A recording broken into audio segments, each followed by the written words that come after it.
We thought Muilenberg would stay on through the worst of the crisis and then maybe pass the baton when things were closing. But I think this has become enough of a soap opera. There's been enough loss of trust among some of the customers of Boeing that they're taking a big step here, and it surprised a lot of us.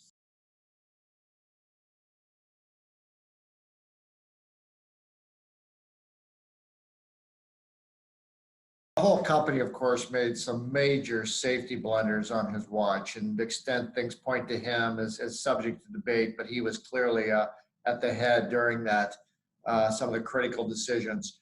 I think, though, more recently, after the tragic loss of life, I think Boeing has been repeatedly overly optimistic and maybe not forthcoming about some of the severe challenges with the 737 MAX. And unfortunately, that's gradually kind of become evident that there's been an element of non-disclosure of this, and that's all kind of pointing to him, unfortunately.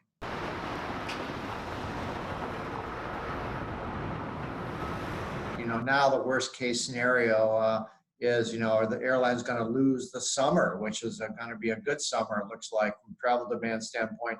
And the problem isn't necessarily the planes won't be certified to fly, but they won't know in time to be able to ramp up their schedules and for all the repairs to be made. And who knows if this soap opera could drag on much longer. And I think that's where Wall Street is just really nervous now, that every time you turn over one leaf, you see another problem.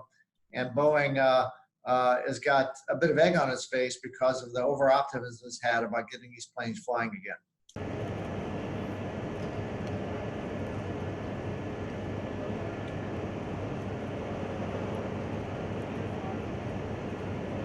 We're going to see some upward pressure here, and in summer especially. Now the problem in terms of airlines is less about those planes that are grounded, more about all the planes that should have been delivered and flying, and they just measure in the thousands. And that's going to hit people in the pocketbooks, maybe not dramatically, but there will be a discernible effect.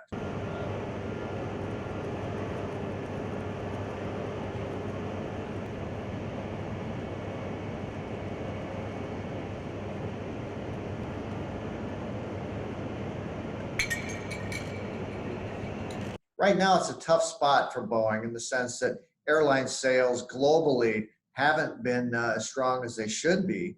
And then you throw on the fact that Airbus is really on top of its game with the A19 and A320 winning over some customers. And you got some pretty upset loyalists, like Southwest most notably. And you throw that all together, and I think just a fresh face of the CEO, somebody who can